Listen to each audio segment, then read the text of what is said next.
This is the Pure Fury Creations Entertainment Network.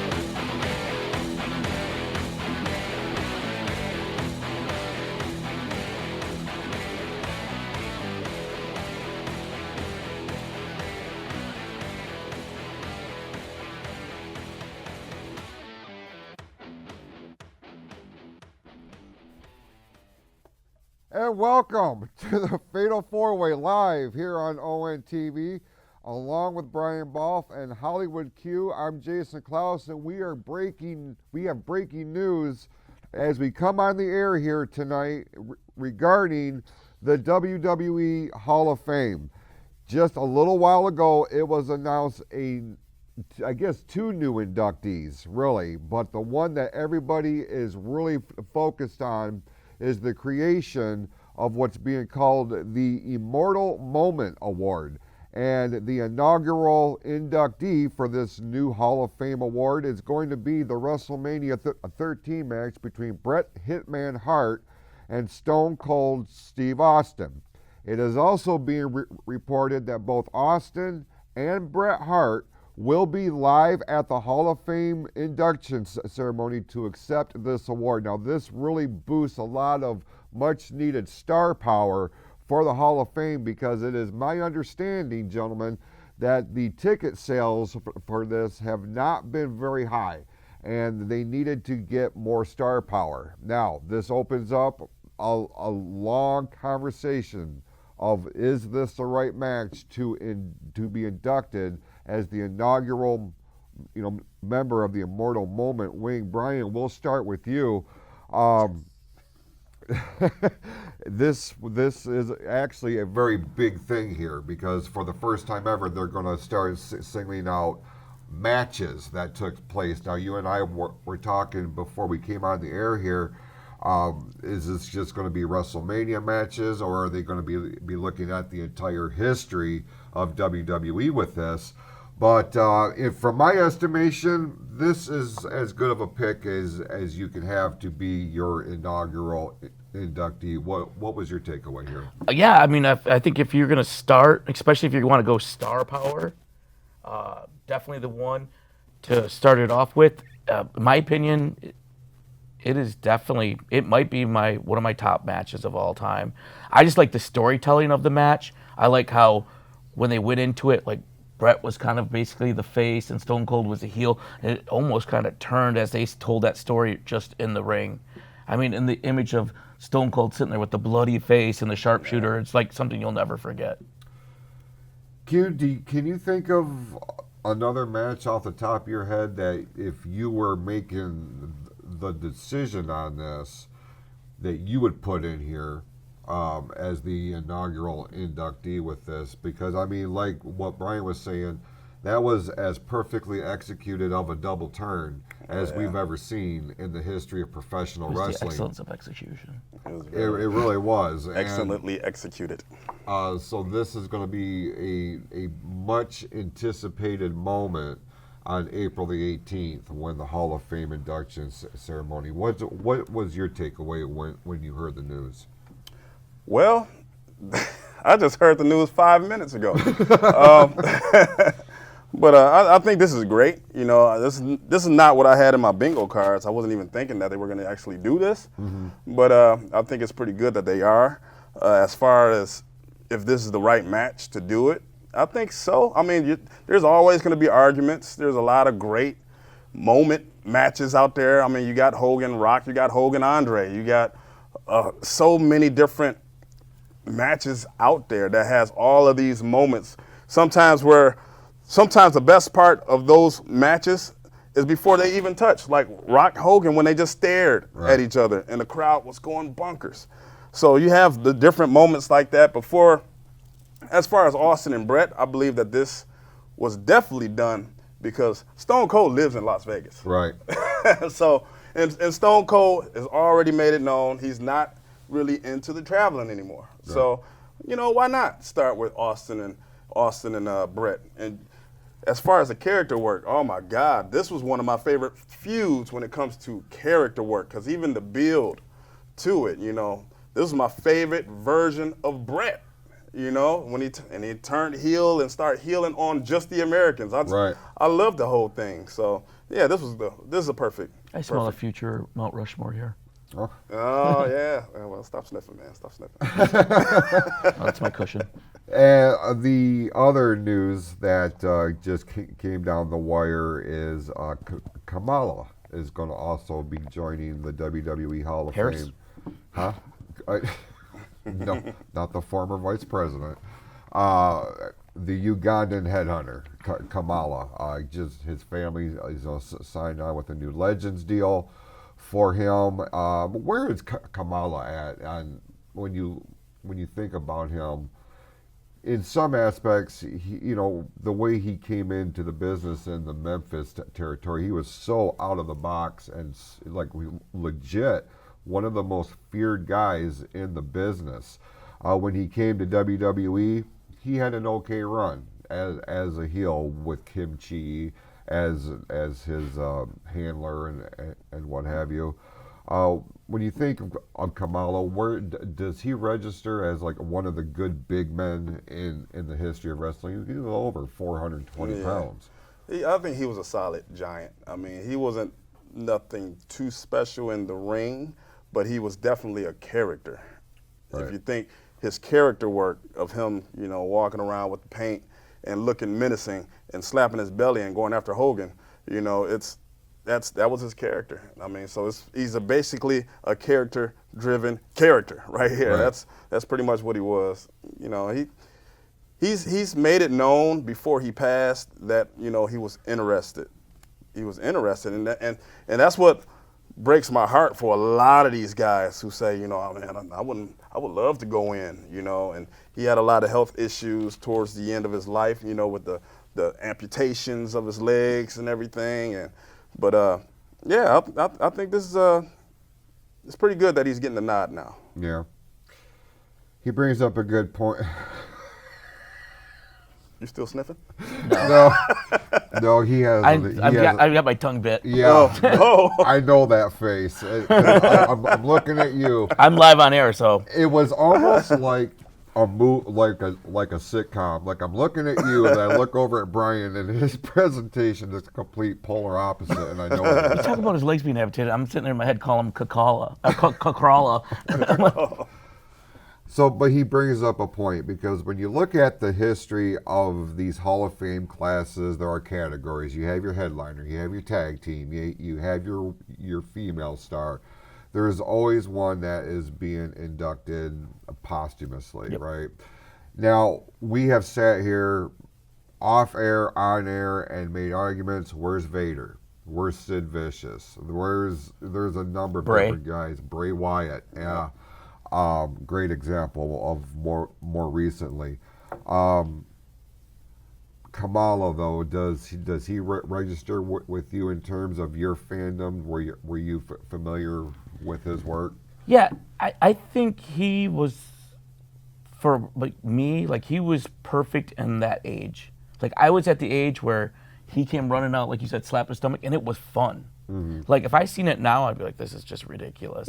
But at that moment, yeah, I enjoyed it. Like, it was a great time, like all painted up and stuff like that with both of his legs. Yeah. I mean, it was a great show.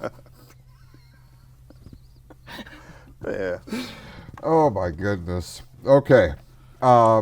So, but very, very, very much deserved, right? It's not like it's not like somebody where we see him, we're like, God, man, really? Did he really do enough?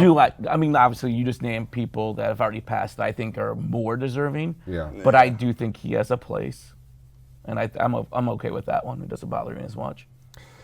Well, you can tune in on March the 18th for the WWE Hall of Fame inductions ceremony. I don't know if this is being broadcast on Peacock or not, Stay tuned for updates, and in a couple of weeks, like 2 weeks, I guess it's going to be, will be the WrestleMania preview show. So we are going to break down WrestleMania 41 and everything that's happening during that weekend. Maybe we can get an extra half hour on the air, Joe. Just good. All right.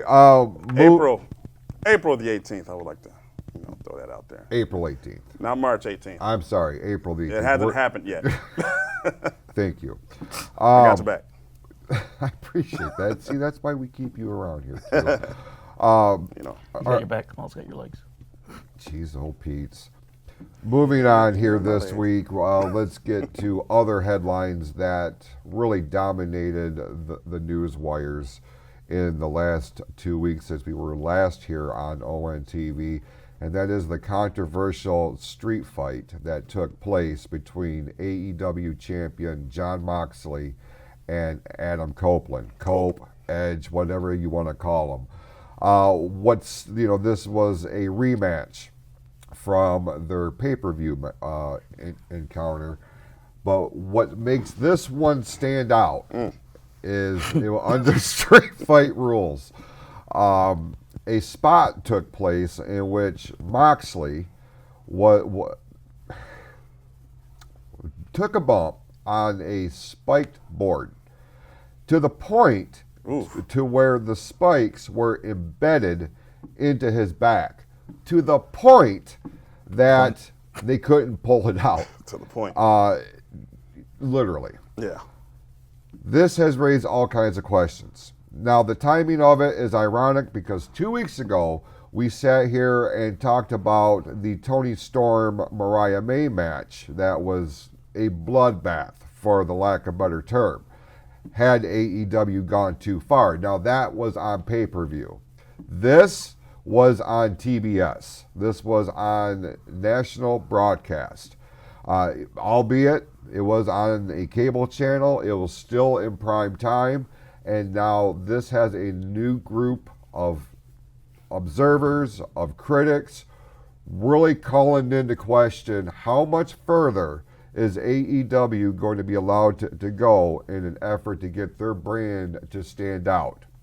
Guys like Rob Van Dam, ECW legend, the guy is known for hardcore and extreme wrestling, has absolutely condemned this whole thing. Now, when you have a guy like RVDQ, ECW original, like I said, when you have him coming out and saying this is too much, that's something you got to take more consideration into it, right? Because again, this was on cable television. This was during prime time hours. In your opinion, is it too far? Yeah, that was like Mortal Kombat. I mean, seeing just seeing them try to pull it out. Yeah. That's what got me. Like, they were trying to get it out of there. And like, I heard different conflicting stories, he wasn't supposed to land on the spikes or, whatever. The fact that they had spikes in the ring, Period. where a mistake can happen, and did apparently, or if it was on purpose, I don't care. It was too much, man, to the point where I couldn't watch. I had to turn my head to see them try to pull that out and seeing the skin and it get all twisted up and stuff like that. Right. Man, I'm playing Mortal Kombat. And I don't turn my head. I mean, so this is like, it's too much, and having people like RVD condemning it. RVD had some wars with people like Sabu. Right. And this is too much for him. Right. That says a lot right there. That says a lot. I mean, come on, Moxley, man. It's just too much. Certainly, we can assume that this was his idea. I mean, Cope is no stranger to the hardcore matches. I think back to his feud with Mick Foley, among other things. But, he's been Hell in the Cell matches. He's been TLC matches. Like, he's not afraid to get hurt, So between the two of them, I can see, I just feel like because of this is kind of his calling card now, Jon Moxley, this was straight out of his mind. Brian, let me ask you, when I saw this and I watched it a few times, I'm looking at this very much as an ECW type of presentation. And then I think, why didn't ECW work or get bigger than it did during the mid to late 90s when activity like this was more readily accepted in primetime television? It didn't work for ECW, and now it's starting to look like this is starting to chip away at already a dwindling fan base for All Elite Wrestling. My question is, did this spot do more damage to the future of AEW more than the physical attributes of the two guys involved? I think it's hard to tell. I think AEW needs to decide what they are as a company. Like, if they want to embrace this extreme, like as a company, that's what we're going to be. We're going to be similar, more similar to ECW. I mean, maybe you should just switch the E to extreme. Then we can be all extreme wrestling. And at least, I'm like, hey, we're going to be forward. If your kids are watching this is what a product that we're putting out. This is what it is. Because there's a home for it. There's people that like it. I have friends that, like, they're all about AEW and they enjoy the matches. And I get it. Because, I mean, I've watched some hardcore matches back in the day. It doesn't really do anything for me at this point, but there's definitely a fan base. Now, obviously, that fan base isn't going to be as large as what you get for WWE, because they're bringing in children and people are going as families. It's not going to happen. But if that's not what they want and this is what they're going to do, like, maybe that's what you need to push for and start marketing that way. Very niche audience, very niche type of match right here, Q.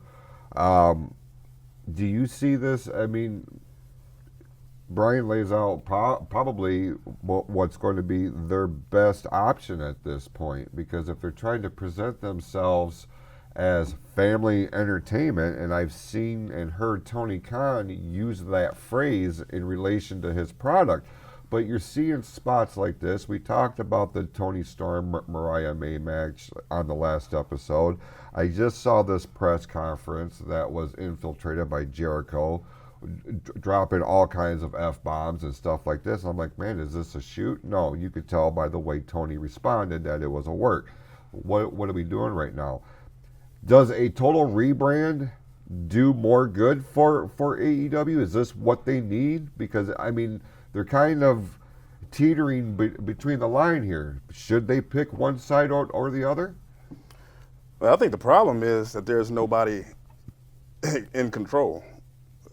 You think about the boss. Like, I don't think Tony's running this. He's being ran. He's being ran. So Tony may be saying one thing, oh, this is a family-oriented product, but the inmates are portraying something else. So it's not translating in the ring. So without even saying what the brand is, the wrestlers are showing what the brand is. And you're going to start catering to more of those hardcore, people that want to see the buckets of blood and all the F words and all of that stuff. They want to see that. That's what it's going to naturally come that way. And that's why they'll never overtake the family-oriented WWE, because WWE has already established, okay, that's who we are. And plus, we got sponsors to hold on to. AEW is not even thinking about it. They got in trouble for the whole pizza cutter incident years ago. Yeah. So I mean, Domino's was not happy. Domino's was not happy. I mean, you're talking about the timing. Yeah, WWE is catering to sponsors and families. AEW is gonna cater to their bloody people. The sponsorship is an interesting aspect, because I don't know how their business practices, but I've got to wonder, were the advertisers made aware ahead of time that this was going to be a thing? Because if I'm Coca-Cola and I'm sponsoring this match, not knowing what's going to happen in it, and I see somebody get dropped on a spiked board, I don't know if I want my brand associated with that. You know what I mean? So it's going to be interesting to see how that works out. I want to jump in real quick. Yeah. As a comment came through. Okay. AEW does not need Shane McMahon. Oh, was that a comment? That was a comment. Somebody said AEW needs Shane O'Mac to run the show. I don't think they need Shane O'Mac to run the show. No? No. Where have we seen Shane O'Mac actually run a show before? That's a good point. No, that's not. I don't think that's the answer. They're not going to get Eric Bischoff. He just retired. Yep. That's true. Eric Bischoff, I listen to his podcast every week, and you know, I really appreciate his take on the whole thing because he tries to stay objective or neutral. You know, he's looking at it from a business standpoint. He doesn't have a dog in the hunt here, and he throws ideas out here. Maybe you could try this, like on the air. You know, try this and try that, and they refuse to. I don't think he would ever, even if he wanted to be involved in the wrestling business, and they offered him a stupid amount of money. I don't think he would not to work, just to not work for Tony Khan because, like you said, the inmates are running the asylum, and this is what happens. Another source of entertainment for me, anyway, because anytime this guy pops up on social media, it's always worth a chuckle. Ric Flair. Ric Flair has taken exception to recent comments made by John Cena as Cena prepares to challenge Cody Rhodes at WrestleMania 41 for the WWE Championship. Should Cena win this match at WrestleMania, he would become the record-breaking 17-time World Heavyweight Champion, eclipsing that record currently recognized by the Nature Boy Ric Flair.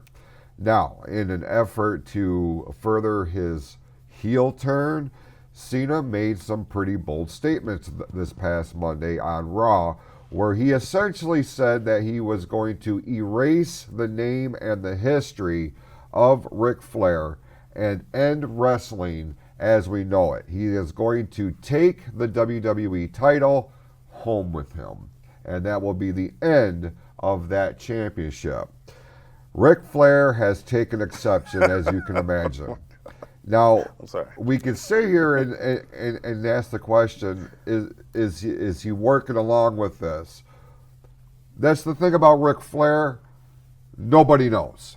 Because this dude, I feel like he is legitimately pissed. I feel like he is trying to get his name back in the spotlight because this is the main event of WrestleMania. Brian, does Ric Flair, in your opinion, have a right to be this upset if this is something that he truly feels, or do you think he's just working along with the program? I think it's a work. I think I heard that he might be at WrestleMania. Yeah, well, he said that. He's like, I'm going to be at WrestleMania. So I think it's more of a work. I think he knows. I mean, he's been in the business long enough. He knows what's going on here. Obviously, we know no one's taking Ric Flair out of history. You're not going to whitewash that guy out of there like they did Benoit. Well, listen, you're talking about apples and pomegranates here. But, I mean, like I said, he's a man of the business. He knows what the business is. So, no, I don't think he has any rights for like, legitimate beef or be this upset. But it's Flair, and we know what Flair is at this point. He just grabs at any limelight he can get, any camera time, any sound bites he can get out there. I want to agree with you wholeheartedly. I would. But Q, it's Ric Flair.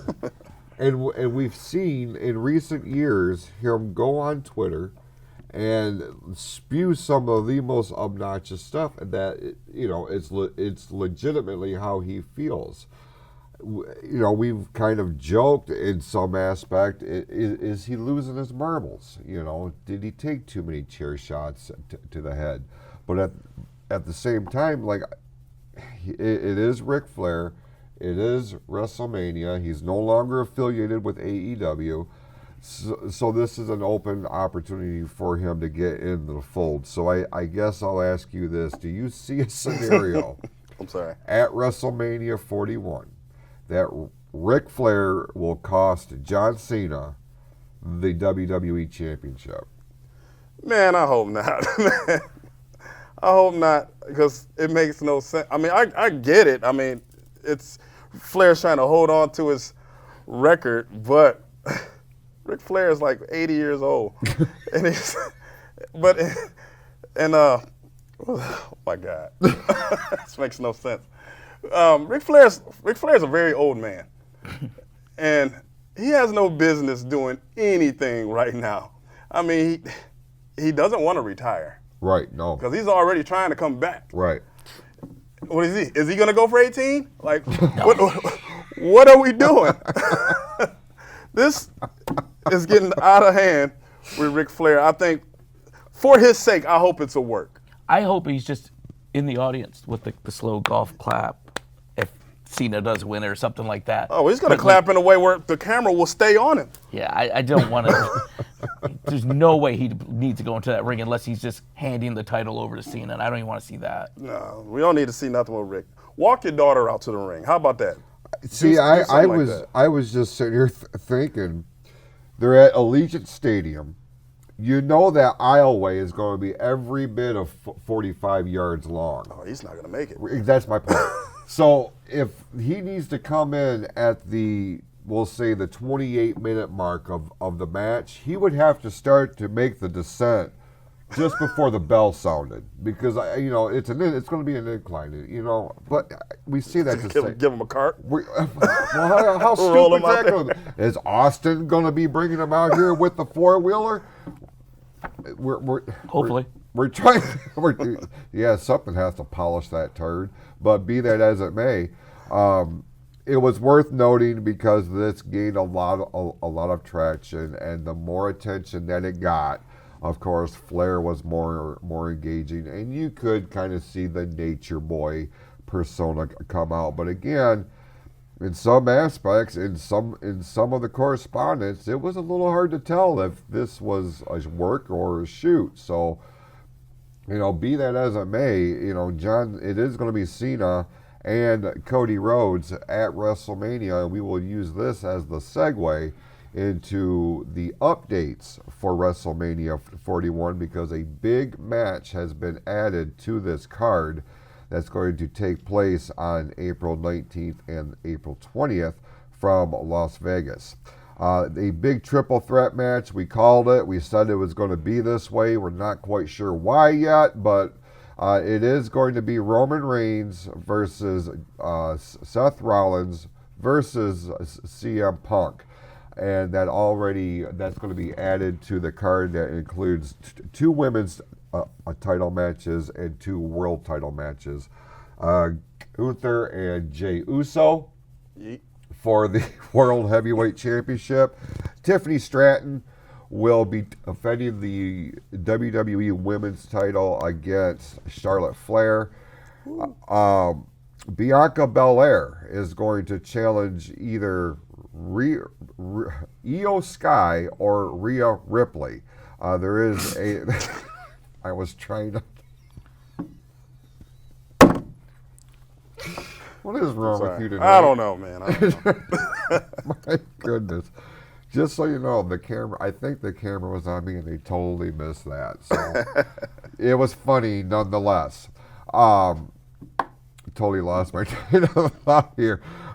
There's going to be a rematch for the Women's World Championship between Io Sky and Rhea Ripley. The winner presumably they will be facing Bianca at WrestleMania. Are we setting up for another triple threat here, Q, in your opinion, with Rhea, Io, and Bianca? Yeah. It's going to be a triple threat. They're going all over the city to get there, but it's going to be a triple threat. I don't know why. the way they're setting it up, I think is a little bit crazy, out of the ordinary. You know, reassigning contracts. We know that it's too much. Let's get there. Therefore, they can build to the match instead of trying to make the match. They're still in matchmaking mode right now. Right. Let's get to the actual. Let it be set in stone. Go ahead and get it all set up. Therefore, they can actually feud and build to it. Right. You know, that's something that you and I. What's wrong? I was just reading the Roman shirt.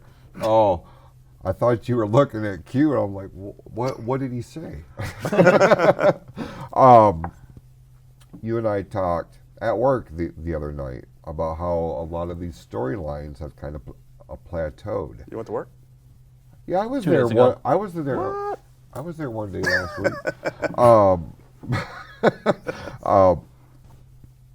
We talked about the storylines, and we wondered, was there too much time between Royal Rumble and Elimination Chamber and then to WrestleMania? And then I made the argument, look, back in the day, we had 2 months in between the pay-per-views, Royal Rumble to WrestleMania.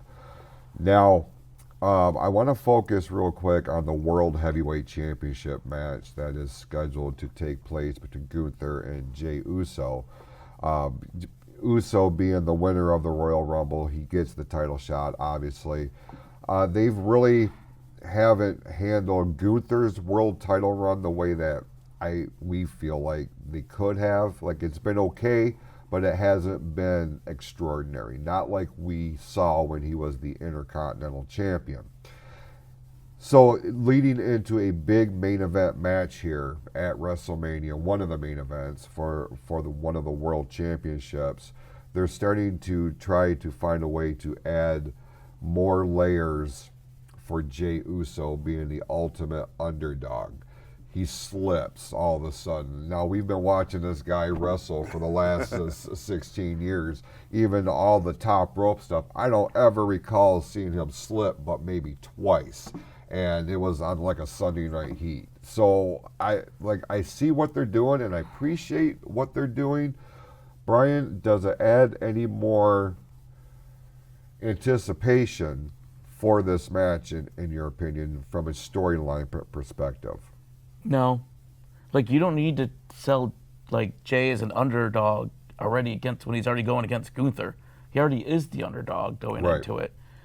I don't know what really could save that. I know they're trying to throw Jimmy in there and, like... Big Jim. I'm not saying it. We could talk about the slap probe around the world. I was going to ask you about that. That was wild, but... man, I don't know. Like I said, they're... Back in the day, yeah, maybe like we did have this time in between, but we didn't have as many shows as we have, not as long as shows as we have, not as many wrestlers as we have now. Like, everything has been amped up. So this weight that we have from, what was the last pay-per-view? Elimination Chamber till now, I mean, like, it's too much. It's like, it's just like we're retreading these storylines over and over again. At least, if they wouldn't have picked who they were going to take on, the Royal Rumble winners, maybe it would have built a little bit more. Maybe could have built up that suspense and like started booking some of these other storylines. But I hate to say it, I'm not really looking forward to this WrestleMania. Wow. That's a pretty bold statement, Q, and you're over there nodding. Do you feel the same way? Well, not necessarily. I'm looking forward to the show. Yeah. But Any I more agree. than that you are normally, though? Like, normally I'm like, obviously I'm going to be excited for WrestleMania. It's WrestleMania. But this distinct show and this lineup does nothing for me. I mean, I'm excited for it. I'm just not excited for the build. Yeah. Like, the build, getting there, I'm just ready to be there and this, see, I remember I'll compare it to last year. Last year, I enjoyed the ride to actually get there. Now, I just want to be there because this ride is like driving down through the woods, because there's nothing really happening. So It's not in the woods. It's like an open field Yeah. with nothing to see. Nothing It's like there, driving not even through Ohio. Yeah. Yeah, jeez. I feel like we're just going to end up with so many triple threat matches. Who knows how many people will be competing for tag team titles? It's going to be, well, I want to say multi-man matches because they're all multi-man matches. Yeah, I mean, unless you're fighting by yourself. But I'll say there's going to be, definitely going to be, like, we already see, okay, possible fatal four-way for Intercontinental, possible fatal four-way for United States. I mean, tag team, we could see like a TLC match or something like that. Right. But as far as Jay and Gunther, this match was pretty much made official a long time ago. Mm-hmm. This was one of the first ones made official because he pretty much picked Gunther right away. So the fact that they didn't do anything with them really made it drag on because it was kind of like rinse and repeat. Every week, Jay would be in some type of match or something going on, and then Gunther would come from behind and choke him. Right. Every week. I mean, they just inserted Jimmy in there, and and the best thing he did was slap Gunther. It was they with inserted Big Jim. Yeah, I know. I I did it for you. I know. It was the loudest slap that I have ever heard from one man to another in the face. Now, Gunther is known for his chops. You go on YouTube and just put in Gunther chops, and you're gonna hear gunshots going off. Yeah. I mean, Just recently with him and CM Punk at that house show. Yeah. Did you see Where Punk? Punk He's was- like, that was awesome. But man, oh man, Jimmy just hauled off. Like, I had my AirPod in, and I was working on the truck, and I didn't see it. I heard it, and it like moved the goddamn thing in my ear. I was like, oh my God, and I turned around to look at the screen. Gunther, to his credit, smiles. I don't know if I would be smiling after having something like, man, that was just such the most incredible sounding slap I've ever heard. It was pretty impressive. And they did it in the hallway, so that's like the perfect place Yeah, to do nice. it. You get the The acoustics. Yeah. Maybe if the shower would have been better. Acoustics in a shower are pretty good. Yeah. Yeah, that's pretty good too. Well, that would raise another batch of questions in terms of storylines and where are they going with this. But be that as it may, we are going to run a quick timeout, and when we come back to the Fatal 4-Way, we're going to be looking at the Mount Rushmore. And if you have an opinion, you have a comment, you have a question, you want to join the conversation, you can call in at 810-640-5591. With that, we will be right back with more of the Fatal 4-Way live on ONTV.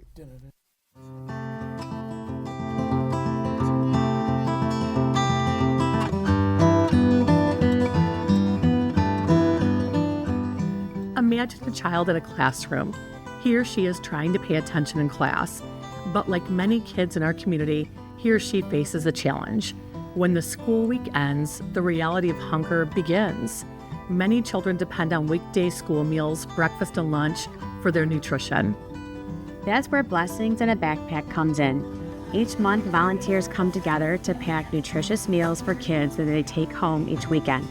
With these packs, children receive more than just food. They get hope, energy, and the chance to thrive.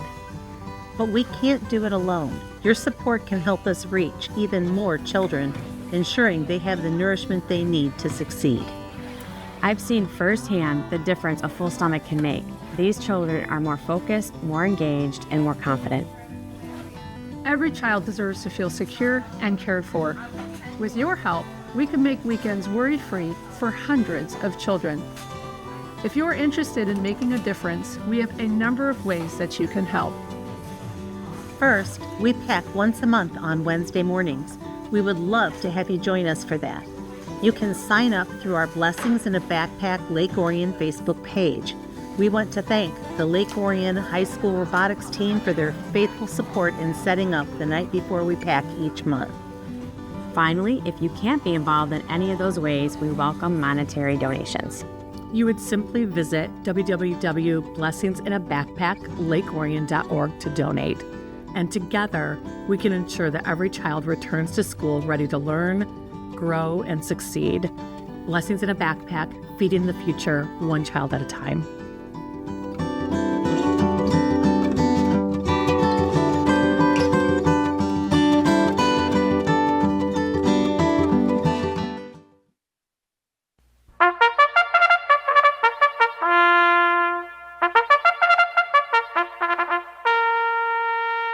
The Lake Orion Lions Club invites you to attend the 9th Annual Lions Races at Boulder Point Golf Club on Saturday, April 5th. Sponsors create large wooden lions that take part in multiple races throughout the evening. Place your bets and win some bucks while helping the Lions Club in their charitable efforts in the community. Doors open at 5:30 p.m. with the races starting at 6:30 p.m. A taco bar is included. For ticket information, go to the Lake Orion Lions Facebook page or visit lakeorionlions.org.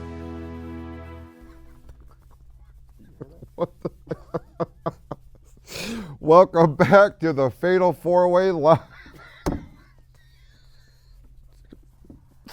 Terribly sorry. Terribly sorry. So unprofessional. Welcome back to the Fatal 4-Way Live on ONTV. Along with Brian Bolf and Quadell Edwards, I'm Jason Clouse. Conspicuous by his absence is Sean Grugel. Mr. Grugel. Can't see you, man. Come on. We are going to send, he is represented here this week. Yes, he is. He's in the comments. He is in the comments. And again, if you have a question or a comment about what we've talked about so far here tonight, you are encouraged to call in 810-640-5591. Phone lines are open. Or you can chat with us on the Orion ONTV Facebook page. With that, Mr. Bolf, the Stan Lee of PFC, let's turn it over to you for this week's Mount Rushmore. Caucasian werewolf. Yeah, Caucasian werewolf. Big Jim. So, seeing we're still doing the whole John Cena heel turn, kind of shocking everybody, I decided this week for Mount Rushmore we would do heels that we'd like to see turn to faces and faces that we'd like to see turn to heels. So I kind of split mine up 2 and 2. Let's start with left to right. We'll go our heels to faces. I got Mr. Jacob Fatu. I mean, at this point, it's coming. It's going the momentum's behind him. Yeah, it's going to be one of them crowd turns. Yeah. They're already chanting his name. It's going to be the moment he turns on Solo. I hate you, Solo. Yeah, that's going to be what puts him over. Then we got Chelsea Green. Chelsea Green. That's another one. The fans are 1,000% behind her. Like, she has to do so much work to stay a heel. It's like, just let us enjoy Chelsea Green. She's entertaining. I don't know. I'm worried that if they were to turn her face or allow her to go full face, it would take away from what makes her so good. I think if you just leave her be and just let her do whatever she wants, I think she'll be fine. All right, let's go over to the face side. So, Cody, I just want to see him go full like Homelander. He looks like Homelander from The Boys. Just act like him. Yeah. Your goodiness is annoying to me. Just go bad. It's kind of like Cena. Like, the only way you can be interesting at this point is if you do a turn. Yeah. And then Bianca. And I think that's coming.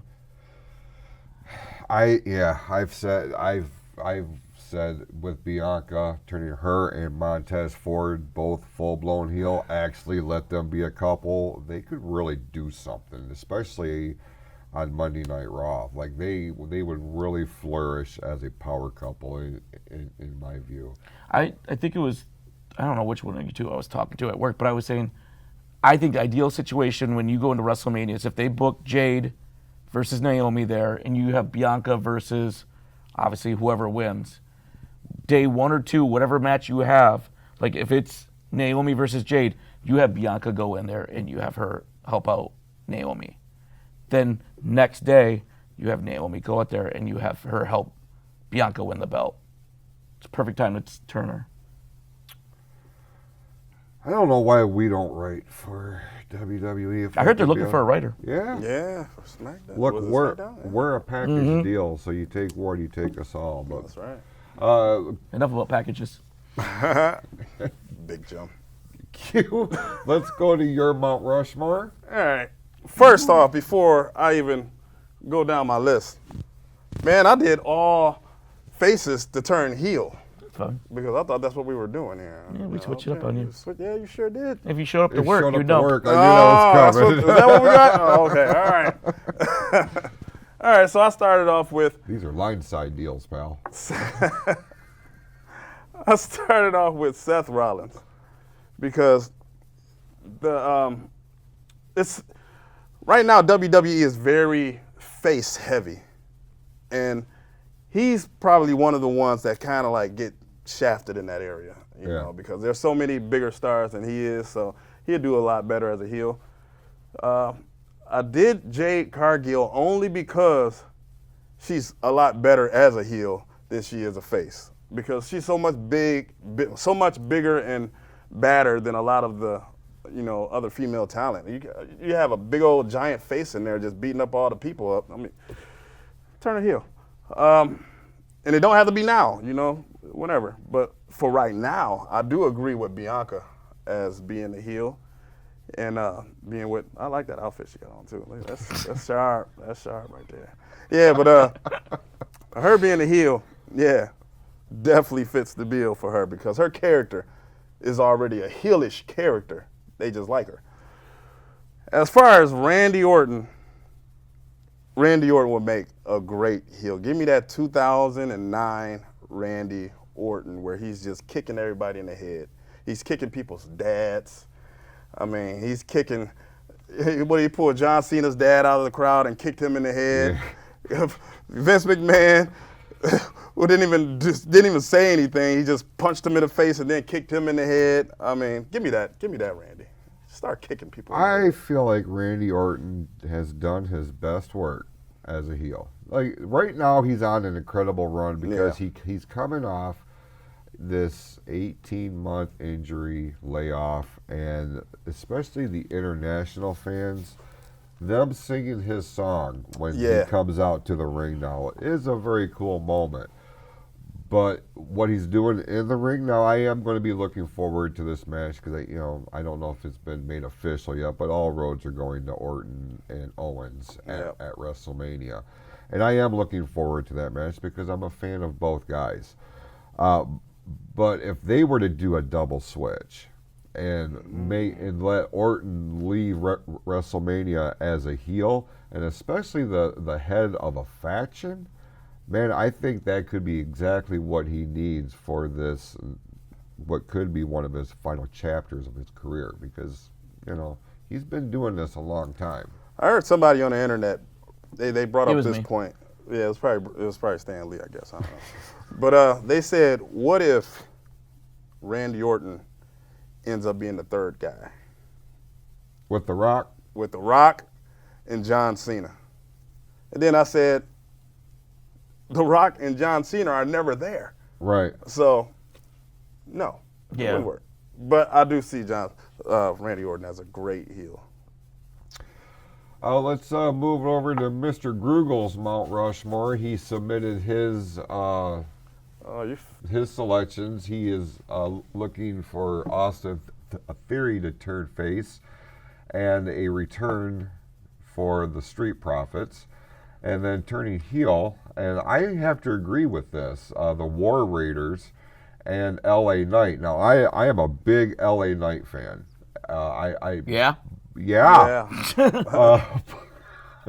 But I feel like, much like I was saying earlier, if they just let him stay heel, he probably would have gotten bigger. It was a natural. It was a natural crowd turn. The crowd dictated his turn. Yeah. Yes, he's the United States champion, but I feel like he could have been a more prominent, more long-standing main event player as a heel. Your opinions on his selections at all? The Street Profits are still considered faces on WWE's paperwork and stuff like that. Are they really? Yep. I see the last few weeks or what have you, I'm like, man, this is... They did one day where it's because remember they jumped somebody, I remember at one point they jumped somebody to get a title shot. Wasn't it the Motor City Machine Guns? Yeah, and then the next thing you know, they're good guys again. It's okay. I think they're supposed to be good guys with an edge. Is that what it is? I don't know. And my other issue is, right now, every one of our heels, their line is, I don't know why you don't like me, I'm just telling the truth. We hear it from Drew. We hear it from Cena. We hear it from New Day. Right. You hear it, every single one of these people. I'm just telling you the truth. Like, am I lying? Oh, Kevin Owens, another one. I'm just telling the truth. They're logic people. But then you got the babyface. Why can't we just have bad guys that want to be bad that are guys? dumb. But I like the LA Knight one though, because just like I said before, it's very face heavy right now, very face heavy, and he's not going to be able to, crack into the top notch group, with so many people up there. No, I see as Austin Theory, he is going to be a star of the future, and I could really see him because I could see Austin Theory and LA Knight as a WrestleMania main event in 3 years, if it's done right. You know what I mean? Yeah. Theory as a face, Knight as a heel, I could see that thing. For sure. Theory's been getting a lot of sympathy, especially since the squash match. I think since last week when I said I would take him, or 2 weeks ago when I said I would take him for my start promotion. Yeah. That's when it all changed for him. So it was you that strapped the rocket to him. Probably. That's wonderful. All right, let's take Me a and look Big Jim. You and Big Jim. Big Jim. You're going to be Big B now, huh? Yeah. These are my selections. I very much agreed with Cody Rhodes going heel for very much the same reasons that you had said. I'm over it. His promos suck. It just doesn't do anything for me. A Highlander type of approach would be.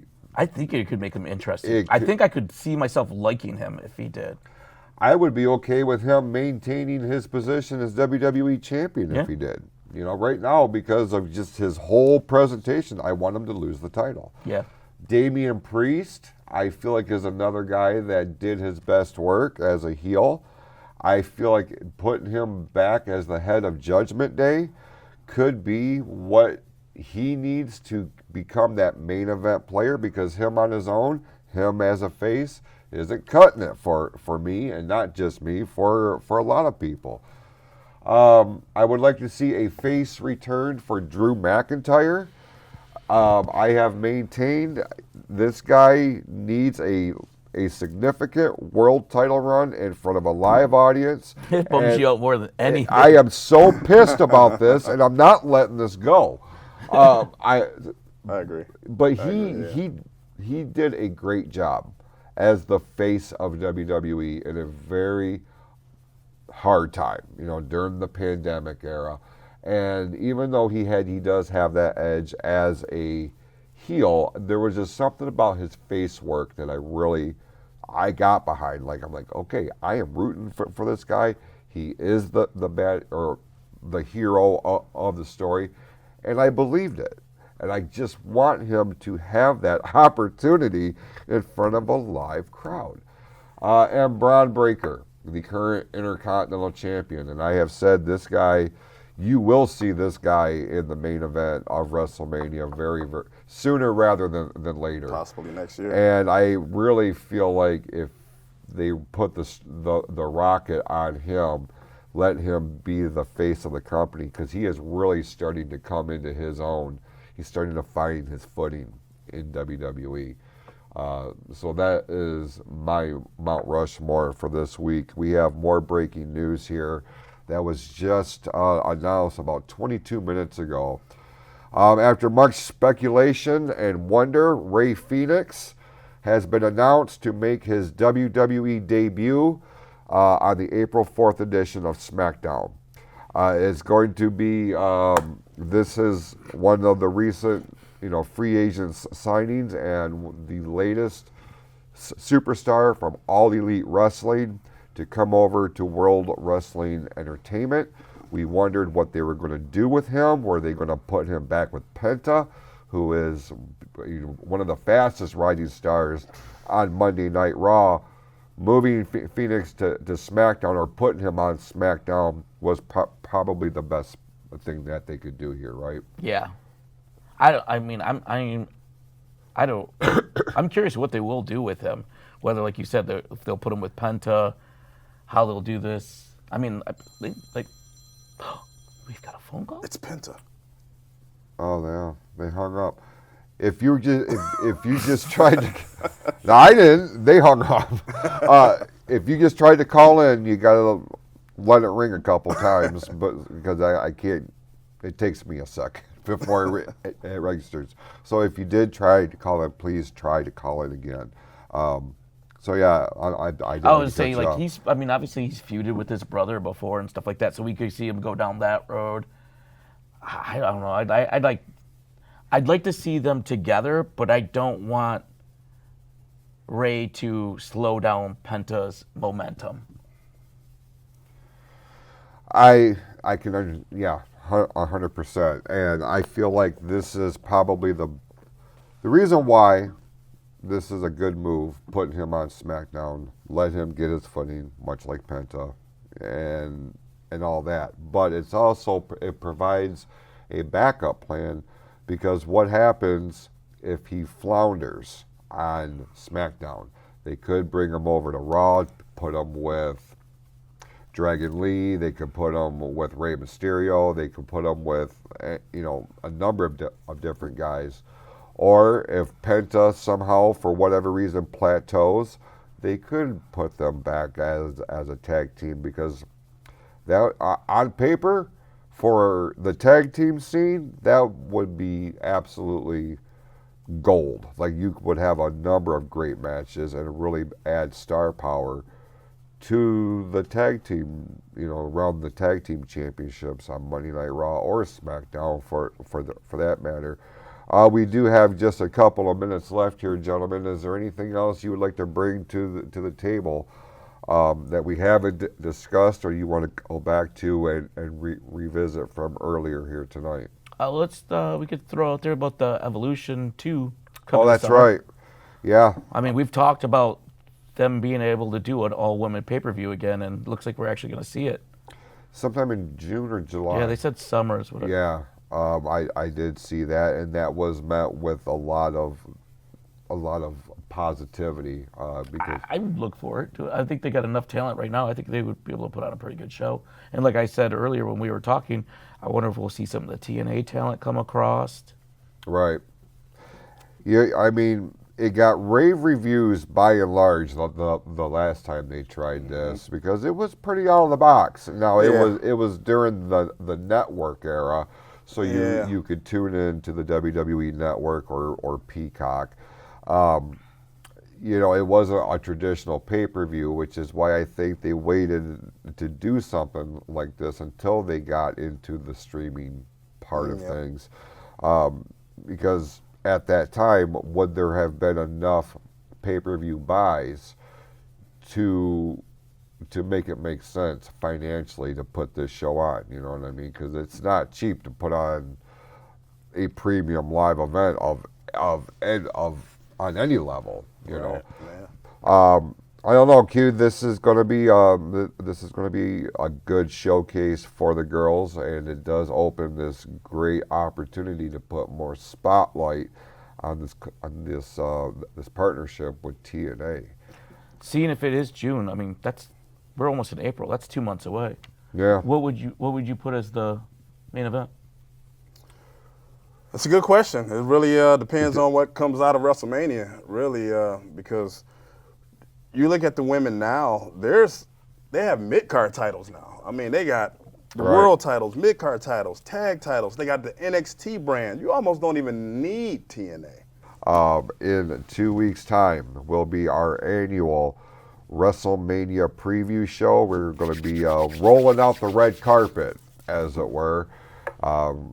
And we're really going to be looking forward to that. We're going to break everything down that's going to be happening in Las Vegas, Nevada on April 19th and April 20th.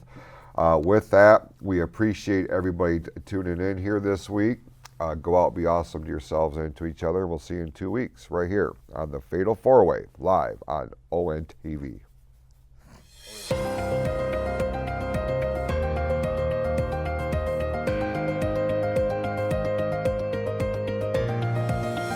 This is the Pure Fury Creations Entertainment Network.